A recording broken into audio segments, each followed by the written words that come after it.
उठो, जागो। मेरे प्यारे छात्र छात्राओं, उठो, जागो, तब तक मत रुको जब तक लक्ष्य प्राप्त न हो जाए।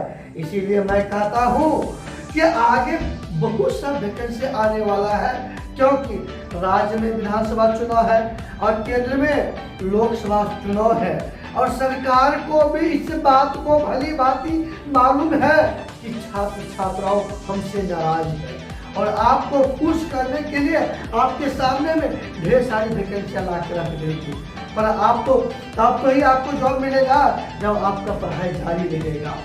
इसीलिए करके अब कोई मत इधर उधर समय गवाइए, सीधा आकर के बैच ज्वाइन कीजिए और अपना मेहनत जारी करिए, ताकि आगे बहुत सा वैकेंसी आने वाला है।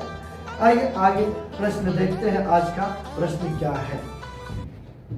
आज का पहला करंट का प्रश्न देखते हैं कि केंद्र सरकार के अनुसार 2022 में भारतीय ने नागरिकता छोड़ी है, तो मतलब 2022 में कितना भारतीयों ने भारतीय नागरिकता छोड़ करके दूसरे देश की नागरिकता ग्रहण कर लिए हैं? आइए इनका आंसर देखते हैं। 2,25,620 2,25,620 भारतीयों ने 2022 में इतना लोगों ने भारतीय नागरिकता छोड़ करके दूसरे देश की नागरिकता ग्रहण कर लिए। जबकि इसी के साथ एक रिपोर्ट और जारी किया गया कि 2011 से अभी तक यानी 2022 तक लगभग 16 लाख से अधिक भारतीयों ने नागरिकता छोड़ करके दूसरे देश की नागरिकता ग्रहण कर लिए हैं। इनमें से उन 100 विदेश मंत्री अभी वर्तमान में भारत के विदेश मंत्री है एस जयशंकर। ये वर्तमान में भारत के विदेश मंत्री है और ये रिपोर्ट अभी यही जारी किए हैं, और इसने वर्तमान में 135 देशों का जो है रिपोर्ट प्रकाशन करवाया, और इनमें से सबसे अधिक भारतीय जो नागरिकता ग्रहण किए हैं वो अमेरिका देश है प्रथम स्थान पर, अमेरिका। आइए दूसरा स्थान पे देखिए, दूसरा स्थान पर ब्रिटेन है। आइए तीसरा स्थान पे रूस है। मतलब भारतीयों ने यहाँ नागरिकता ग्रहण किया, सबसे अधिक अमेरिका, दूसरा हो गया ब्रिटेन, तीसरा हो गया रूस। जब भारतीय नागरिकता की बारी आए हैं तो कुछ आइए संविधान का भी चर्चा करते हैं यहाँ पर। आइए भाग 2, संविधान के भाग 2 के अंतर्गत भारतीय नागरिकता का वर्णन किया गया है, नागरिकता का वर्णन किया गया है। और इसके भाग 2 के अंतर्गत अनुच्छेद 2 के अंतर्गत 5 से 11 शामिल किया गया है, 11 शामिल किया गया। और नागरिकता जो ये लिया गया है ब्रिटेन के संविधान से नागरिकता लिया गया है। आइए भारतीय नागरिकता का रूप एकल है, भारतीय नागरिकता का स्वरूप एकल है, और ये एकल का मतलब होता है केवल भारत में केंद्र सरकार ही नागरिकता देती है, राज्य सरकार नहीं। आज का दूसरा सवाल देखते हैं। तुर्की में आए भूकंप के बाद मदद के लिए भारत सरकार ने कौन सा ऑपरेशन चलाया है? तो इसका आंसर देखते हैं।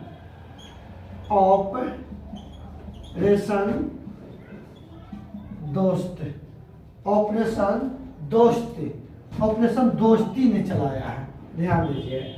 तो भारत सरकार ने ऑपरेशन दोस्ती जो है इस ऑपरेशन चलाया है तुर्की में आए भूकंप के लिए वहां सहायता प्रदान करने के उद्देश्य से। इस ऑपरेशन के तहत भारत की ओर से आपदा जो है ना, आपदा प्रबंधन कुछ कर्मियों को भेजा गया है, और साथ में ही चिकित्सा सामग्री को भी भेजा गया है। चिकित्सा सामग्री को भी भेजा गया है इसके तहत, मतलब इलाज के लिए, रेस्क्यू के लिए, आपदा प्रबंधन कर्मियों को भेजा गया इसके तहत। मतलब जो भी हमसे हो सकेगा मदद, हम इस मिशन के तहत जो है उनको ऑपरेशन के तहत उसको मदद करने के लिए हम तैयार हैं। तो मदद जारी भी है। उसके बाद अब आइए, जैसे ऑपरेशन, प्रश्न पूछेंगे हाल ही में ऑपरेशन दोस्ती के तहत किस देश को सहायता प्रदान किया गया था, तो तुर्की। अभी देखते हैं तुर्की में जो आए हैं भूकंप, उसका जो है रिएक्टर स्केल पर इसकी तीव्रता मापा गया है 7.8। तो रिएक्टर स्केल पर जो तुर्की और इसके पड़ोसी राज्य सीरिया, ये इस दोनों में भयंकर भूकंप आए हैं। रिएक्टर स्केल पर 7.8 की तीव्रता से आए हैं, जबकि रिएक्टर स्केल पर है 0 से लेकर के 9 अंक तक निर्धारित किया गया है। इस रिएक्टर स्केल पर इस पे 2 से 3 पॉइंट आना मतलब हल्का भूकंप माना जाता है रिएक्टर स्केल पर, और रिएक्टर स्केल पर 6.5 अंक तक या इससे अधिक भूकंप आना तो काफी शक्तिशाली भूकंप माना जाता है, जिससे काफी जान माल की क्षति होती है, काफी नुकसान होता है। जबकि तुर्की में या सीरिया में इस पे आए से 1.8, तो इससे पता लगता है कि काफी शक्तिशाली भूकंप आए, बड़ा बड़ा इमारत जो है देखते देखते लोगों के सामने में गिर गए। अब आइए, तो ऐसे में मतलब हम भी इसको मदद करने के लिए तैयार हुए। वैसे तो ये तुर्की जो है ना, ये हमारे मित्र है नहीं, ये पाकिस्तान का मित्र है, पर लेकिन जो है नीचे इस दुख के घड़ी में पर हमारे भारत सरकार ने खड़े हुए मदद करने के लिए। आइए और कुछ बात देखते हैं, जिसे ऑपरेशन, एक ऑपरेशन और देखते हैं, ऑपरेशन गंगा। ऑपरेशन गंगा के तहत जो है, जब रूस ने यूक्रेन पर आक्रमण किया था, रूस जो है यूक्रेन पर जो आक्रमण किया था, तो यूक्रेन से भारतीयों को सुरक्षित वापस लाने के लिए भारत सरकार ने ऑपरेशन गंगा चलवाए थे। और साथ ही ऑपरेशन एक और देखेंगे, ऑपरेशन देवी शक्ति। आइए, ऑपरेशन देवी शक्ति। ऑपरेशन देवी शक्ति के तहत जब अफगानिस्तान पर तालिबान ने आक्रमण किया, तो अफगानिस्तान से भारतीयों को सुरक्षित वापस लाने के उद्देश्य से भारत सरकार द्वारा ऑपरेशन देवी शक्ति चलाया गया था। ये आज का तीसरा प्रश्न देखते हैं, विश्व दलहन दिवस कब मनाया जाता है? तो इसका आंसर देखते हैं। इसका आंसर 10 फरवरी होगा। 10 फरवरी को प्रतिवर्ष विश्व दलहन दिवस मनाया जाता है। तो इस साल भी 10 फरवरी 2023 में भी मनाया गया है। तो इनका विषय कभी कभी पूछ देते हैं, थीम। तो इनका थीम है सतत भविष्य। सतत भविष्य के लिए दाल उपलब्ध कराना इनका थीम है। और इसकी ये घोषणा किया है संयुक्त राष्ट्र संघ के द्वारा। संयुक्त राष्ट्र संघ के द्वारा इसने उद्देश्य जारी किया है कि हम दाल का स्टॉक इतना कर ले, इतना उत्पाद कर ले, ताकि गरीब से गरीब देश को भी जो है ना दाल उपलब्ध हो सके, क्योंकि गरीब का दूध दाल को ही माना जाता है। गरीब का जो दूध होता है, गरीब का दूध दाल को माना जाता है। और दाल को सेवन करने से हमें प्रोटीन प्राप्त होता है। प्रोटीन प्राप्त होता है। प्रोटीन एक प्रकार के एमिनो अम्ल है। ये जो है अमीनो अम्ल। ये 20 प्रकार के एमिनो अम्ल मिलने से प्रोटीन का निर्माण होता है। अब देखिए, तो हमारे शरीर में प्रोटीन जो है, मतलब प्रोटीन बनने के लिए तो हमारे शरीर में 10 प्रकार के एमिनो अम्ल पहले से रहता है, लेकिन प्रोटीन बनने के लिए 20 एमिनो अम्ल चाहिए। तो 10 एमिनो अम्ल हमारे भोजन के माध्यम से प्राप्त होता है, तब जाकर के प्रोटीन का निर्माण होता है। और प्रोटीन, अब देखिएगा, जिसे दलहन होता है, तो दाल का जो पौधा होता है, दाल का पौधा देखिएगा, उसका जड़ में देखिएगा राइबोजियम होता है। राइबोजियम जो होता है, ये दलहन के जड़ में होता है। और इसका जो है कार्य होता है कि मिट्टी में नाइट्रोजन की मात्रा बनाए रखना। नाइट्रोजन मिट्टी में जो है नाइट्रोजन की मात्रा बनाए रखना, और मिट्टी में नाइट्रोजन बनाए रहने से मिट्टी की उर्वरता शक्ति बना रहता है, वो बंजर बनने से रुक जाता है। इसीलिए करके किसानों को साल में कम से कम एक बार दलहन की खेती करना चाहिए। आइए आज का चौथा प्रश्न देखते हैं कि भारत के किस केंद्र शासित प्रदेश में लिथियम के भंडार मिले हैं। तो आइए सबसे पहले इसका आंसर देखते हैं। जम्मू एंड कश्मीर में, जम्मू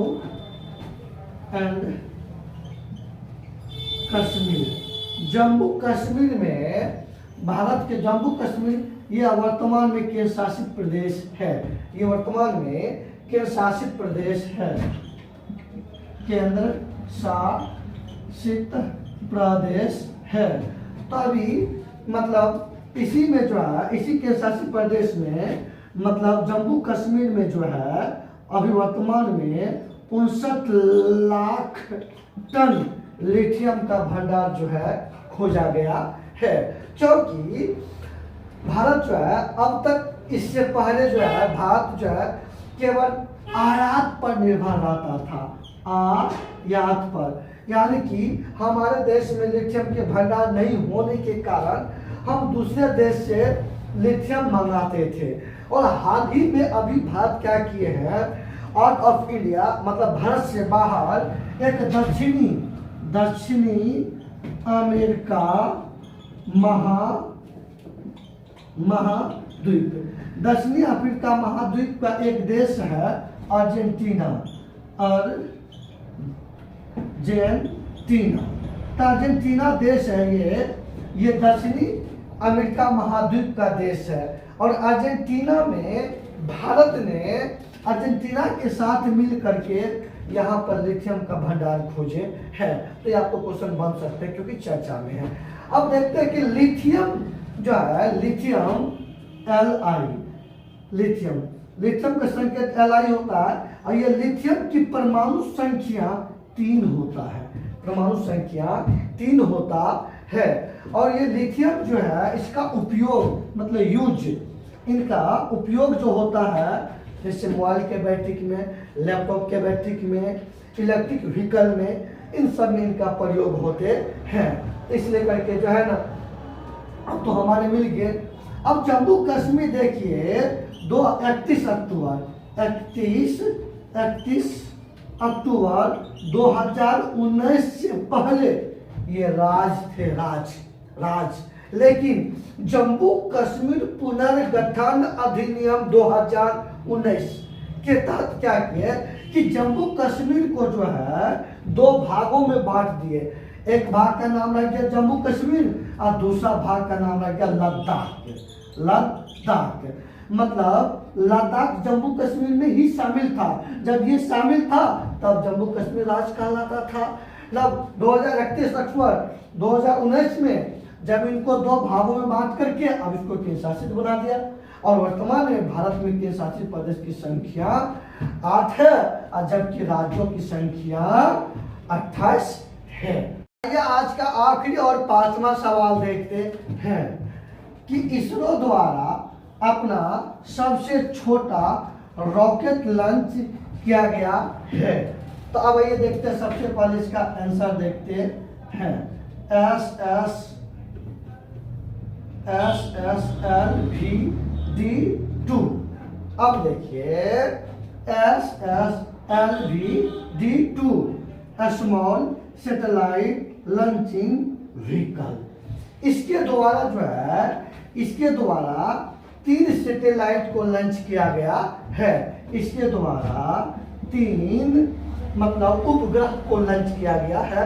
सैटेलाइट मतलब होता है उपग्रह, उपग्रह को लॉन्च किया गया है। तो सबसे पहले देखते हैं अमेरिका। अमेरिका का जो उपग्रह है उसका नाम है जासूस-1। जासूस-1, ये जासूस-1 उपग्रह अमेरिका का है। और उसके बाद एक है आपको, एक चेन्नई की कंपनी है जिसका नाम है स्पेस स्टार्टअप। ये आपको चेन्नई की कंपनी है और इसका भी जो है ना एक उपग्रह लॉन्च किया गया है जिसका नाम है आजादी सेट 2। आजादी सेट 2 मतलब ये आजादी सेट 2 ये उपग्रह है। ये चेन्नई का एक कंपनी है स्पेस स्टार्टअप, इनका परीक्षण किया गया है। आइए तीसरा है एक इसरो का। और इसरो का जो है उसका नाम है EOS-7। EOS-7 ये उपग्रह आपको इसरो का है। और ये इसरो जो है ये भारत का अंतरिक्ष केंद्र है और इसका मुख्यालय बेंगलुरु है। बेंगलुरु ये जो है कर्नाटक की राजधानी है। कर्नाटक की राजधानी है। अब ये भारत के अंतरिक्ष केंद्र का नाम इसरो का मुख्यालय बेंगलुरु, और बेंगलुरु जो है ये कर्नाटक की राजधानी है। आज का सेशन समाप्त होते हैं और इन्हीं शब्दों के साथ हम आप लोग को कहते हैं कि हमारे वीडियो आपको अच्छा लग रहा है, लाइक करिए, सब्सक्राइब करिए, शेयर करिए और कमेंट तो जरूर कीजिए। जय हिंद।